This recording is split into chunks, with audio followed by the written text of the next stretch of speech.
эмне Чыңгыз Айтматовго эмне деп жаман айттым? Не деп жаман айттым? Мен Чыңгыз Айтматовго эмне мен наличность бирдеме жаман киши же муну акмак киши деген жокмун да, айланайын. Эми чыгармасы жакпаса жакпайт да. Мен деген мисал айттым го, персидский литература, поэзияларды окуйм, мисал Персия өтө мындай Авиценна, Омар Хайям, Бируни. Анан мага бул кызыктырбайт дедим. Эмеге жана кайра-кайра эмнеге кызыкпайсың? Эмнеге кызыгышың керек? Мага наркоман тигиндей мындайга дегенге чейин жаздырып атышат. Бакта кандай бул деген адамдын укугун сыйлаш керек да. Мен аны деген наличность өтүп бирдемесин ачып эметкен жокмун, аверин ачкан жокмун да. Мага эмне Ломоносов жакпайт же айттым го Солженицын жакпайт же Пушкин жакпайт, бул жакпайт десең эмне баары эмне атырылып атчабы? Эмне деген комплекс неполноценности өзү бизде. Саясат тууралуу айтып жатып, ошол президент Садыр Жапаровду курчаган бир 5-6 гана адам бар.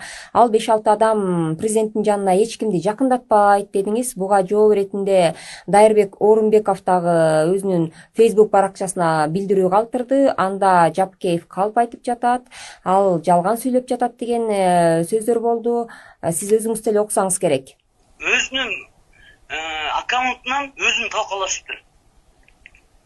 100 бир канча неме деп турат? Мындай бир канча 100 бир комментарий tutsun 90% өзүн талкалаптыр.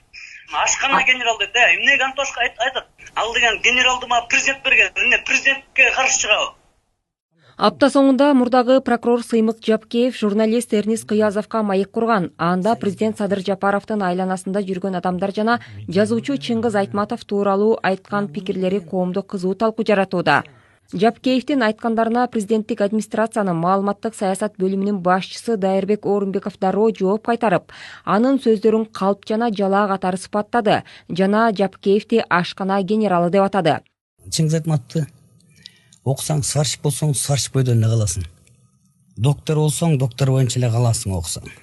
Өнүктүрүп өстүрбөйбү? Бул хидаят деп коет да, хидаят бербейт да мындай. Пятикопеечный эле бирдемелер да. Маданият министринин орун басары Марат Тагаев болсо, министрлик тараптан тийиштүү реакция болоорун айтты. Сыймык Жапкеев деген баа берип атат биздин улуу инсаныбызга, биздин маданий мурасыбызга. А сиздер мына ошону коргоочусу катары унчукпай отурасыздар. Ошол психикалык ооруканага жаткырып текшере турчу адамдан Чыңгыз Айтматов коргоого муктаж эмес деп ойлойм. Жана эгерде мүмкүн болсо биз министрлик дагы буга реакция бериш керек.